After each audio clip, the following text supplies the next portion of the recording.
Quand vous entendiez le dimanche soir ce générique, ou même avant? Oh, j'avais l'estomac qui se nouait, j'avais une féroce envie de partir. Et Pendant 13 ans?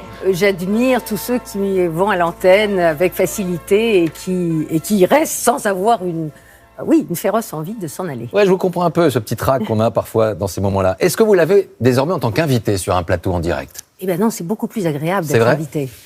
Surtout qu'on peut, on peut parler de soi, on peut dire ce qu'on a envie de dire, et on n'est pas tout le temps dans la recherche de qu'est-ce que va dire l'autre. Ah, j'adore ce que vous me dites parce qu'il y a débat. Je suis libre de dire ce que je veux dire. Est-ce qu'aujourd'hui vous vous sentez véritablement toujours libre sur un plateau de télévision de dire ce que vous pensez, malgré cette pression, ce tribunal populaire sur toutes les questions, le communautarisme, la démocratie, le féminisme, le journalisme? Oui, je vous en parle quand vous voulez. Bon, on va en parler dans ce climat justement.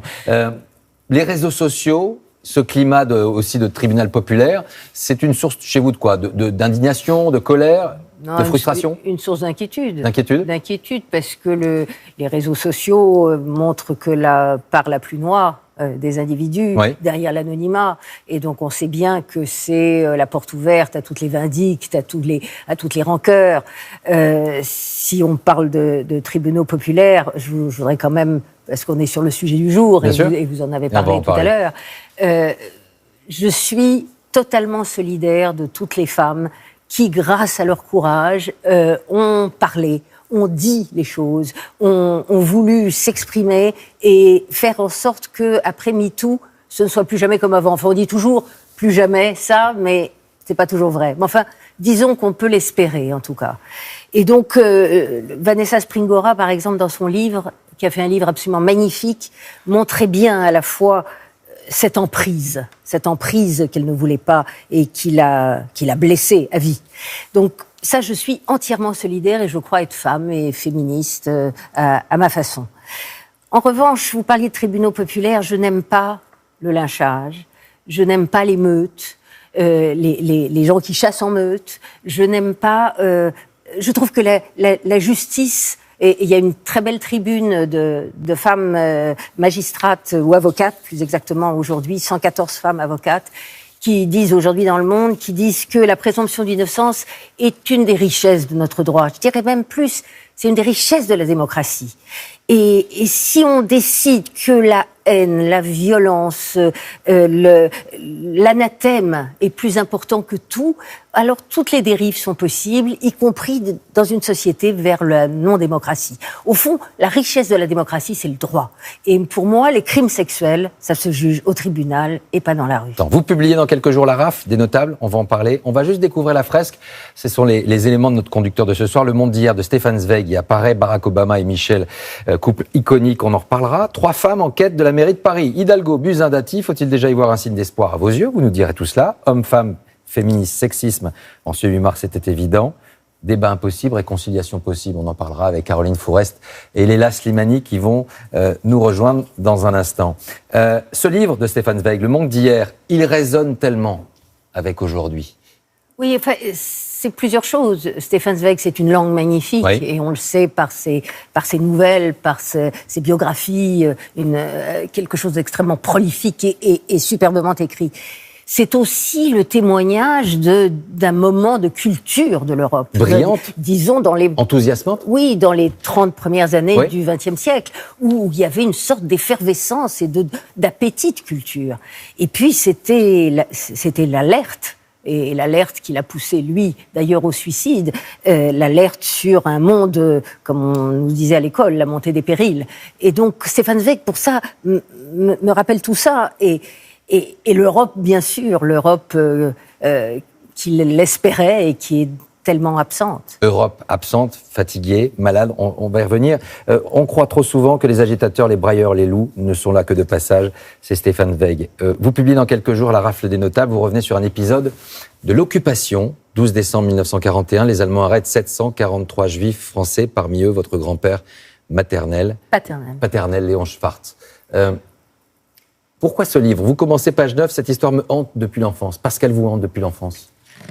Oui, j'ai commencé ce livre comme une quête personnelle sur ma famille parce que je savais très peu de choses. Sur mon grand-père qui avait été arrêté par les nazis, enfermé dans un camp, ayant échappé miraculeusement de quelques jours à la déportation à Auschwitz. Mais très vite, j'ai pas appris beaucoup plus sur mon grand-père. Et au fond, je suis entrée dans cette histoire de cette rafle du 12 décembre 41 et de ce camp qui sont une rafle et un camp qui ont été un peu oubliés. Pas des spécialistes, bien sûr, mais du grand public, y compris de moi-même, qui n'en savait strictement rien. Et ce que j'ai voulu faire, au fond, c'est rendre hommage et porter témoignage en me nourrissant, parce que ce livre n'existerait pas sans eux, en me nourrissant de tous les récits, à la fois des survivants, et puis y compris même des billets jetés des trains par les déportés. J'ai voulu rendre hommage à ce qu'avait été ce camp, ce malheur absolu qui avait duré 3 mois, au bout duquel l'essentiel des internés prennent la direction d'Auschwitz. Et c'est le premier convoi de déportation de France des Français juifs pour Auschwitz. Est-ce que chez vous, il y a eu à un moment donné de votre vie une forme de culpabilité de ne pas avoir été chercher tout cela ? Oui, bien sûr.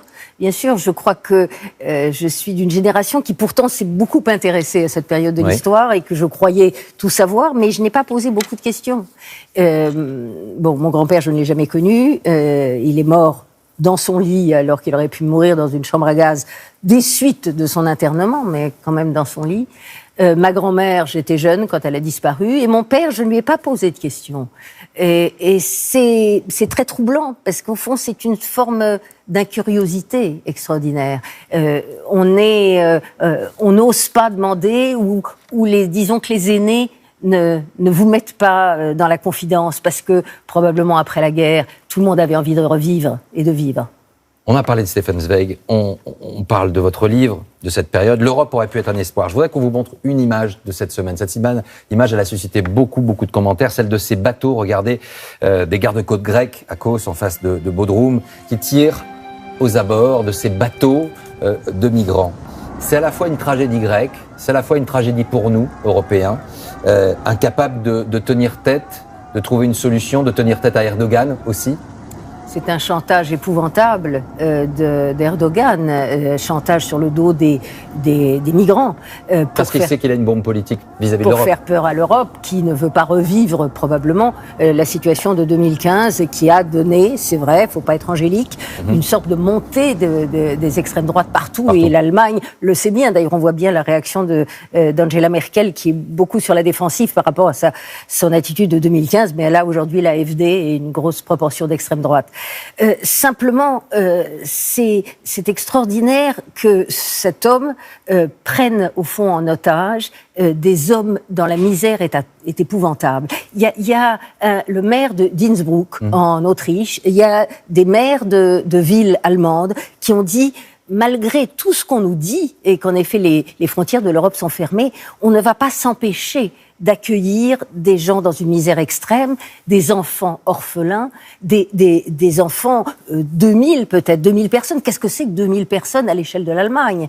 Qu'est-ce que c'est que le contingent que nous étions censés recueillir en 2015 et que nous n'avons pas été capables de remplir? Donc la solidarité européenne, la politique européenne qui est absente, complètement absente, malgré les efforts de certains, et qui essayent de dégager quelque chose, c'est une tragédie épouvantable.